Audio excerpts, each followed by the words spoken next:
Record to the cloud. Okay, here we go. Hit go live.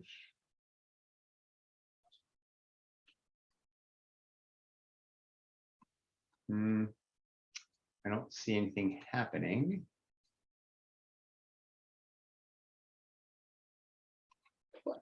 What should be happening? You do not have permission to live stream. Well, that's not true. That happened to you yesterday. It did happen to me yesterday. And I don't know why. All right, let me close this. I'm gonna try it again. All right, hang on. Live to Facebook.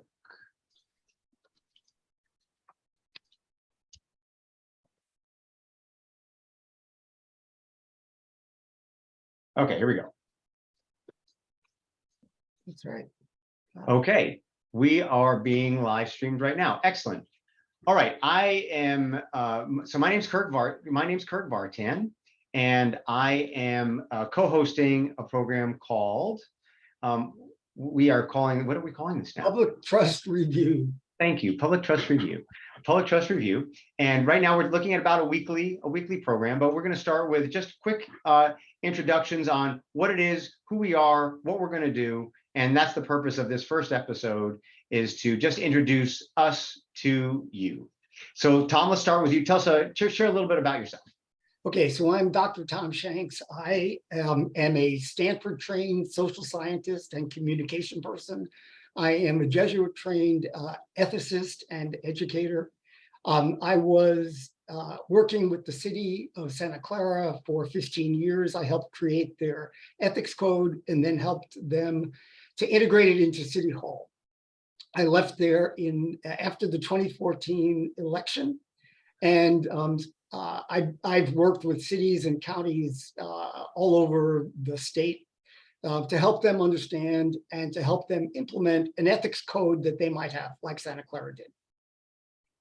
Okay, cool. I'll just tell you a little bit about myself. I'm originally from New York City. I moved here to work in tech. About 16 years ago, I started a local pizza shop in Santa Clara and turned it into a worker cooperative in 2017. I tend to be an advocate for smart and dense development, placemaking, and I recently became an advisor to Mayor Gilmore on small businesses and employee ownership. And full disclosure, while I do have personal views on current elected officials, I will do my best to keep that in check and be as unbiased as possible in my comments. And if I'm out of line, I expect to be called on it, so please do. Now, let me say something about that too. There have been some questions about whether I'm getting paid or whatever. So I just wanted to say that I'm not getting paid. I don't vote in the city. I am not a political consultant. I'm an ethics consultant.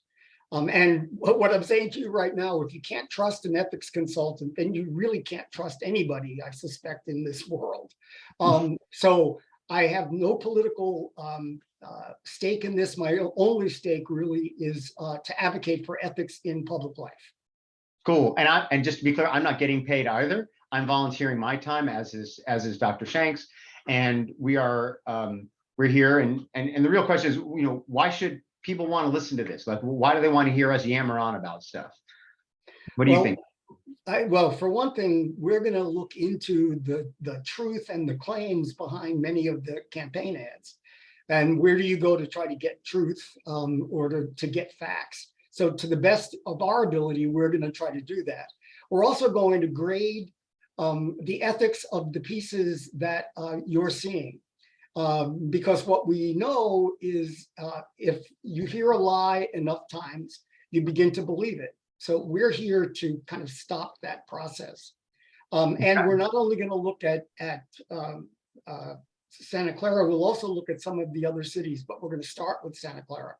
And we'll keep coming back to Santa Clara. We'll start with Santa Clara. And again, the purpose of this is to cast a little bit of light, focusing on facts, and hopefully providing a little bit of content and material for you to make more informed decisions and really challenge what you're hearing if you think it needs to. Right. So it's to look at this through an ethics lens, which is different from the way that we typically look. But ultimately, the residents have to vote, and we're hoping they're going to vote ethics. And again, I'm here more as a facilitator, trying to navigate something that can be considered kind of dry. Ethics isn't like the most flashy thing you do, but it is at the core of everything we believe in, and hopefully that's important. We're going to try and keep our sessions to 10 to 15 minutes, and we'll try and be here weekly at 1:30 on Thursdays, 1:30 p.m. on Thursdays Pacific. And so this is our first episode. We may do more throughout the week or the weeks should a topic come up, but that is kind of the where we're starting. Okay, let's dive into our first topic, the ballot statement. The ballot statement. Tom, tell us a little bit. What is the purpose of it, and are there any concerns that you see in the current ballot statements that everybody is required to produce? No, people aren't required to produce them. Oh, okay. Thank you. But people can choose to produce them, and they're supposed to pay for them themselves. But the statements are pretty vague. They're published in some of the materials that people will get from the county for the voting materials. But my problem with them is they ask for the name, and then they ask for an occupation, right? And the occupation is listed with the ballot statement that the person's written. And the problem I have right now is most of the occupations that are listed in Santa Clara, people listed the council member or the mayor as their occupation, as opposed to whatever it is that they do when they're not doing their part-time job of being a council member. So that's my problem, because you can't tell what experience people are bringing, right, just from the name, because it's there as a council member. And probably the good thing to know is that a council person in Santa Clara, as opposed to San Jose, it's a part-time job. It's not a full-time job, and it was never intended to be a full-time job. And in the charter, it's a part-time volunteer position. And so to get more details on this, you can go to Santa Clara's webpage right here. We will have these links posted in our follow-up material, but you can see everybody's ballot statements are listed right down here. Okay. All right, let's move on to the next topic, which I think is this is the kind of the meat of today's episode, which is the Code of Fair Campaign Practices. Yeah. And it's a document, and I'm gonna share the document just so people can see it. It's a state document that I think is something that you can download if you want to. By no means are we suggesting. We'll put it on our website too. Yeah, we'll put it on the website. But here's what it looks like, and we're gonna narrow in on a couple items of it. The thing to know about this is everybody running for office in California gets this when they get their papers and forms and so forth from the election officials. Everybody signs it. And what this is, and then often people just forget about it. But what we're asking all of us to do is not to forget about this, because what this is saying is these are the promises that the people running for office, the candidates, have made to us and to one another. And what accountability means now isn't that we slam somebody over the head, but accountability is the opportunity to show evidence that you followed the promises and fulfilled the promises that you made up front. And that's what these are, promises up front. So if you look at what they're saying. Let me just tell what I did here. Yeah. I just changed the screen. And what I've done here is we've kept the top part, so you know kind of the reference document that we're talking about. And then if you remember, there's like 6 bullet points in the signing area. We've highlighted 2 areas that we want to really focus in on. And so, Tom, why don't you go ahead and tell us? Yes. So actually the first one I think is important, because an ethical campaign doesn't mean that you can't be critical, right? You can be critical, but you have to tell the truth, right? You can be negative, but negative is not a hit piece, right? Negative is what it says here, talking about the record and the policies of your opponents, right? As well as yourself. That's one thing. So truth, sincerity, frankness, and based on facts. That's the first thing. The second thing that we have listed here is, what do you do about independent expenditure committees? You have control as a candidate over your own committee, but you don't have any control by law over the people outside of your committee who want to support you and who are collecting money to do that. which we know from all of the news coverage is happening in Santa Clara. So look what it says, though. It says, I shall immediately and publicly repudiate support deriving from any individual or group that resorts on behalf of my candidates in opposition to that of my opponent to the methods and tactics that I condemn. All right. So what that's saying is you've signed a code of fair campaign practices. If somebody does something and you benefit from it, whether you know about it or not, you're supposed to immediately and publicly repudiate, right? Well, I assume it's like, if you don't know it, then you can't really argue about it. But as soon as you know of it, right. You should come out and say, hey, wait a minute, that's not quite right. Let me tell you what the facts really are. Right. And what we were telling people in the city of Santa Clara for a long time was let somebody know, right, when you're starting your campaign, that you're going to do an ethical campaign and that they're not going to help you if they run a campaign that's against ethics, right?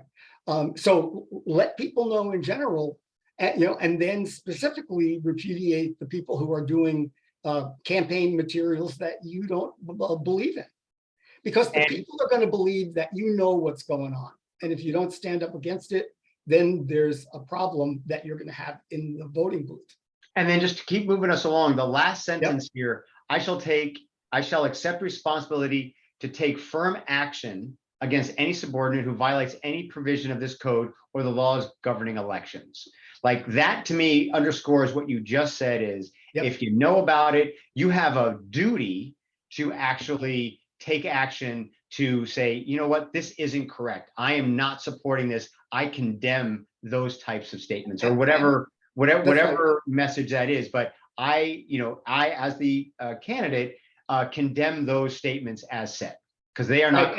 And this particular piece applies to your own supporters, the people you know about. So if somebody goes on your behalf, even if you don't know about it, somebody goes and steals signs for your opponent, then you have to take firm action against that person. Right? And we can talk another time about what that action looks like. So we're going to move straight along. We're going to look at something called the political advertising on Google. And we have a link to this that we will share. But anybody can go and look at anybody who is paying Google to search. So let's just search on Santa Clara. And there are a few things listed here. There's these are independent expenditure committees. These are independent expenditure. Well, they don't have to be independent. Well, they don't have to be, but in this case, they are. There's 4 for Santa Clara. Frustrated Santa Clarans opposing Gilmore for mayor, sponsored by DeBordalo Corporation, blah, blah, blah. Santa Clara community leaders supporting Anthony Becker, Santa Clara neighbors supporting Karen Hardy, Santa Clara neighbors supporting Raj Shahal. Let's look at the Anthony Becker one specifically. This is Santa Clara community leaders supporting Anthony Becker for mayor, sponsored by DeBordalo Corporation and affiliate entities, including the 49ers Football Company, LLC.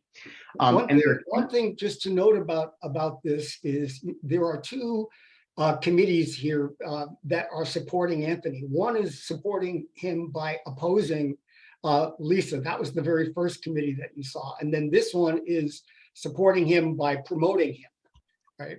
So one is in opposition, one is in favor of. So this one is in opposition, and this has been shown, 500,000 times. Yeah. And then the other one is the one we're going to look at today. Mm-hmm. So we'll go back and we'll look at supporting Anthony Becker, and we're going to click on one of the ads here.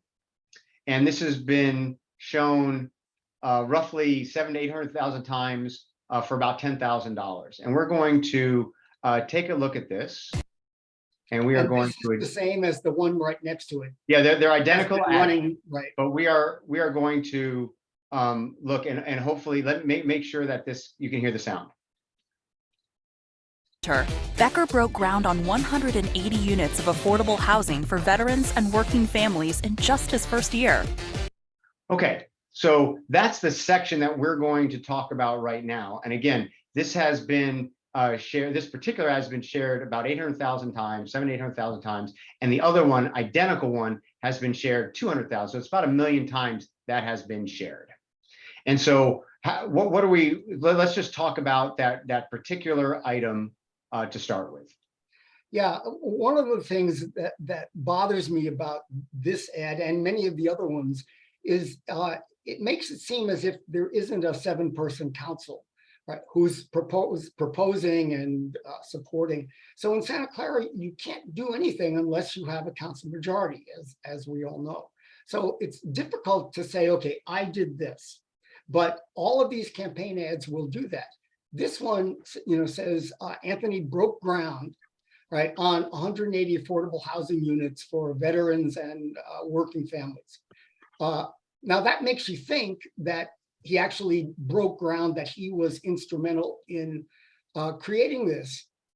And Kirk, do you want to say what? Yeah, well, so the reality is this is my understanding about what this 180 units is from the Santa Clara Square project, which had 1,800 units of market rate housing. And part of the deal that the prior council, before Anthony even ran for his current seat, led by the current, the former council with Mayor Gilmore and Debbie Davis and Kathy and Teresa, they supported this particular project and convinced Irvine to build 180 units of off-site affordable housing, and it just broke ground.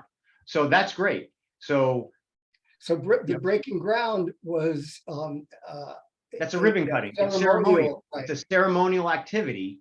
It has nothing to do with actually doing the work to get the affordable housing done. And that's a little, for me, and again, I'm trying to be objective here, but it's frustrating to see something like that from somebody, from an independent expenditure, claiming that this particular candidate is, making headways, is able to get affordable housing done, because that has nothing to do with this particular item. To my understanding, if that's wrong, I welcome critique on that of my understanding, but that is, you notice it says he broke ground. He didn't actually get it approved. He was there for the ceremonial activity. So that's the first thing that in this particular thing that I wanted to share. But Tom, it's all you. Yeah, no. I was just going to say, you put up the other piece that we have from the standards. So what's wrong with that? What's wrong with, stretching the truth like that? Well, what you're looking at here is the city has a code of ethics and values that it created a number of years ago, and then spent a lot of time and a lot of money to try to get it integrated into the culture of City Hall. And the first 2 columns here are from the actual code of ethics and values. And what it says is, okay, I should be ethical. And what that means, there's a number of pieces to that. And one of them is I'm truthful, do what I say I will do, and am dependable. The last 2 columns, what the council also approved then when it approved the code, was these 2 columns that say what that code looks like in practice. Right. So in practice, the first column is these are the behaviors that the council should engage in. And these are the behaviors in number 4 that the council should avoid.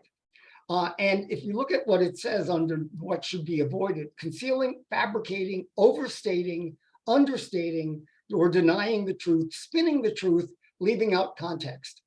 And to me, that little piece that we showed you is an example of overstating, spinning the truth, leaving out context. And I think that that's a problem. Now, it's typical in campaign ads, but what should be happening here isn't just politics as usual. It should be politics in the best interests of the public, and politics that builds public trust. And so we're already over our 15 minutes. We're almost at 20 minutes, so we're going to wrap this up. But we did want to make a reference. The current and only debate scheduled for the mayor and the 2 council seats is tonight, September 29th at 6 o'clock in City Council chambers. So I would encourage you to attend that. And just a little kind of summary here. We're going to be doing this, like I said, weekly. We're going to try and do it. We're going to try and do this weekly as our first episode, and we're going to share whatever we referenced here on the website Ethics for America, which is Tom Shanks's website that he manages. And you'll see potentially items that are going to come up. If you have information you want to share or things, You can send it to opinions@ethicsforamerica.com. Opinion, And opinion, a single opinion. sorry, opinion at I can make it opinions. ethicsforamerica.org. Maybe we'll make both. Yeah, And we can do that both. way you can help guide our conversation.